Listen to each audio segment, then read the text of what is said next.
You've seen the memes, you've read the jokes, but let's be real, what would happen if 100 average men were thrown into a room with one gorilla? No weapons, no clothes, no tricks. Just raw survival instincts. Who would win?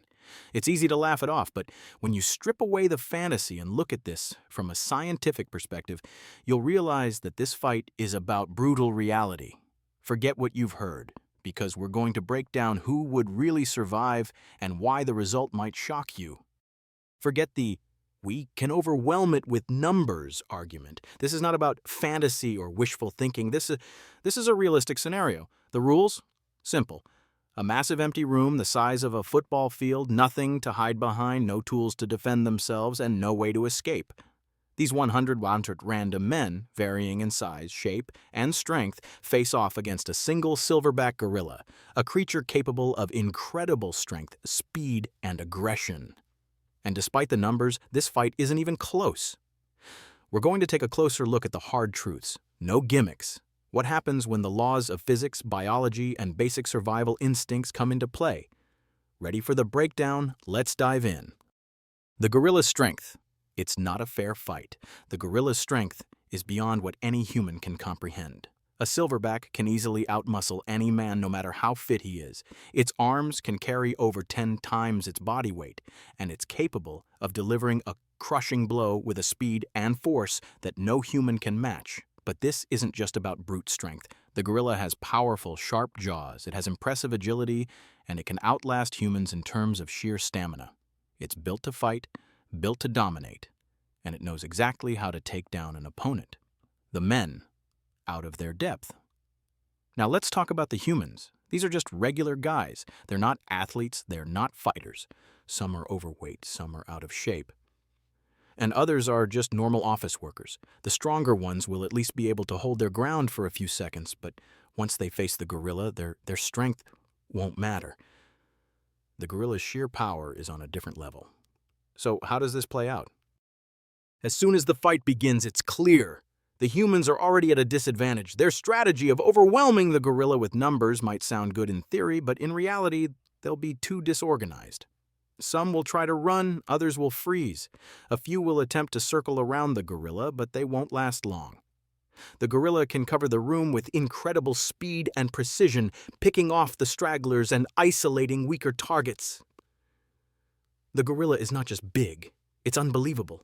A 6-foot-tall beast, its muscles bulging with power, every step sending a ripple through the room. Its deep-set eyes scan the crowd, and in that moment, everything changes. The men freeze, their hearts pound in their chests as they realize one simple truth. They're not in control anymore. The gorilla's low growl reverberates through the room, a deep, guttural sound that shakes the walls and their resolve. The men look at each other, eyes wide, hoping someone else has a plan, but no one does. It's every man for himself.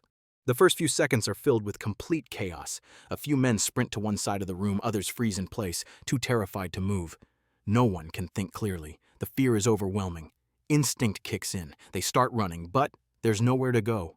The gorilla is already closing the distance, and it's faster than anyone expected. A burly man, clearly used to physical challenges, decides to charge at the gorilla. His mind is clouded with adrenaline, thinking that maybe, just maybe, he can take it down. He runs forward with all his strength, but the gorilla doesn't flinch. It sees him coming, and in a swift motion, swats him aside like a rag doll. The man flies across the room, his body slamming into the concrete wall, his limbs contorting unnaturally as he collapses to the ground. The others, watching in stunned silence, freeze again. Some are trying to organize, trying to make sense of the madness, but the moment has already passed. The gorilla is moving, it's everywhere, and it's way too fast. A few men try to form a plan, but the fear is too strong. Shouts fill the room, but they're scattered, incoherent. No one can concentrate. Chaos reigns. 3 men, desperate for any kind of control, try to team up. They approach the gorilla cautiously, hoping their combined efforts might give them a shot. But before they can even make a move, the gorilla's arm shoots out. One man is sent flying into the air, crashing back to the ground in a heap. His body doesn't move. The others try to step back, but the gorilla's ferocity is unstoppable. With a single swipe, it sends another man sprawling across the floor. His head hits the concrete with a sickening thud, and his body goes limp. The third man, disoriented and frightened, tries to run, but the gorilla is already on him. It catches him by the leg, twisting it with terrifying force. The sound of bones breaking fills the air as the man lets out a painful scream. Before he can react, he's flung across the room, landing with a sickening crash. It's all over before he even realized what happened. The room is now a disaster zone. The remaining men are all running, desperate to escape. But there's no place to hide. The fear is palpable, and in this moment it becomes clear that nothing will save them. The gorilla is not just a wild animal, it's a beast, calculating, powerful, and faster than any of them can react. A group of 10 men huddles together, trying to protect each other, thinking that their numbers will give them an advantage. But the gorilla doesn't care about numbers. In one fluid motion, it charges and grabs one of them by the waist, lifting him effortlessly into the air. Before anyone can even react, the gorilla throws him down with such force that his body crashes through the floor. The man's body twists at an unnatural angle. There's no movement. He's gone. The others turn to run, but it's too late. The gorilla is already on top of them. One by one, they're taken down. Some try to fight back, but their efforts are useless. A punch lands on the gorilla's thick fur. It does nothing. The gorilla grabs one man by the throat, lifting him off the ground and holding him there, squeezing until the man's face turns a shade of purple. Then, without a second thought, the gorilla tosses him aside like he's weightless. Now, only a handful of men remain. They're injured, terrified, and running out of time. They try to regroup, but the reality is clear. The gorilla is winning, and there's nothing they can do to stop it. The men try to find shelter in the corners of the room, but there is nowhere safe. They are trapped. One man, gasping for air, looks up to see the gorilla heading toward him. His eyes meet the beast's. He knows what's coming. He has no chance. A final sprint, a desperate attempt, comes from one man. He rushes forward, but the gorilla meets him halfway, grabbing him by the arm and yanking him into the air. His scream is cut short as the gorilla slams him down into the concrete with bone-shattering force. He doesn't move again. In the end, the room falls silent. There is no more sound, no more movement.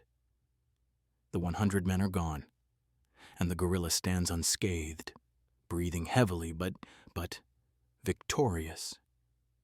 It is a living force of nature, unstoppable, relentless, and without mercy. The bodies of the men lie scattered across the floor, a brutal testament to the strength and power of the gorilla. The gorilla doesn't celebrate. It doesn't need to. It has done what it was born to do, survive. And in this room, it was the only one that could. After the chaotic and brutal defeat of the 100 average men, we now turn to a different kind of fight. 100 SAS soldiers.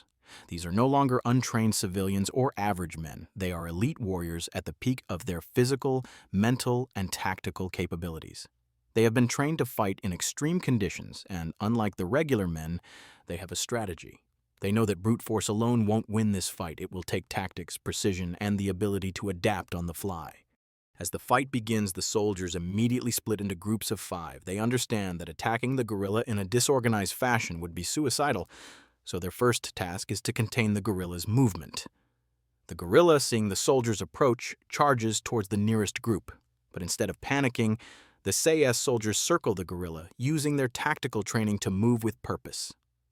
Some of them act as distractions, drawing the gorilla's attention away from the others. The soldiers know they can't take the gorilla down with one-on-one force, so they utilize the power of coordinated movement.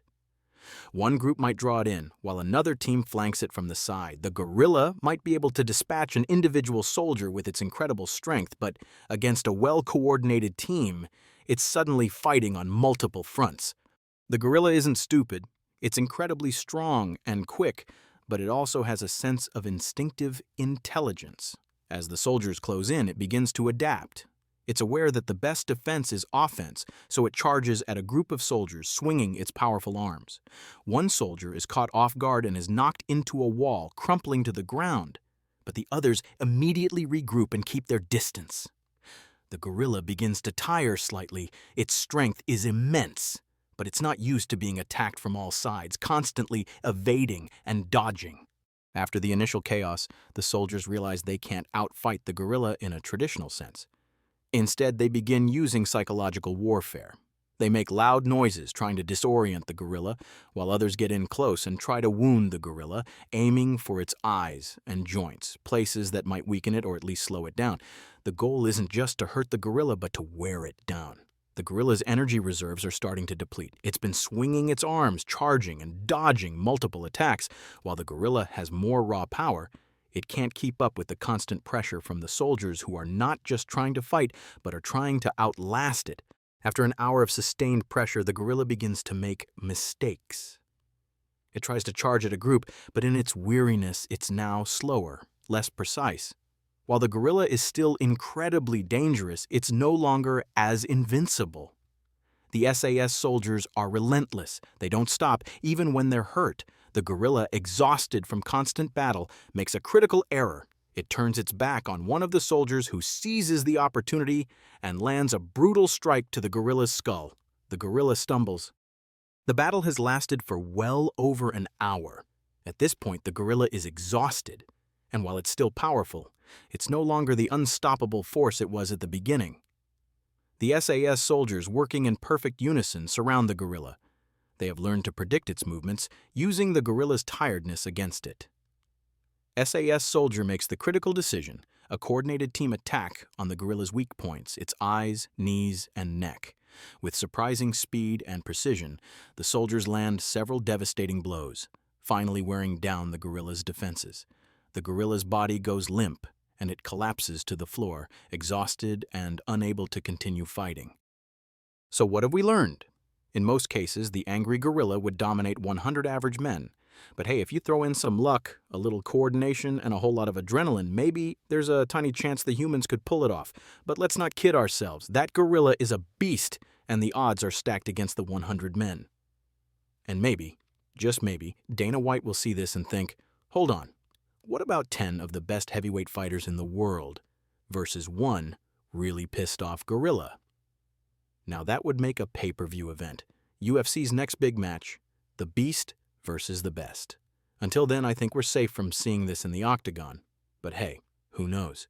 Dana's always looking for the next big spectacle. What if we change the scenario just a bit?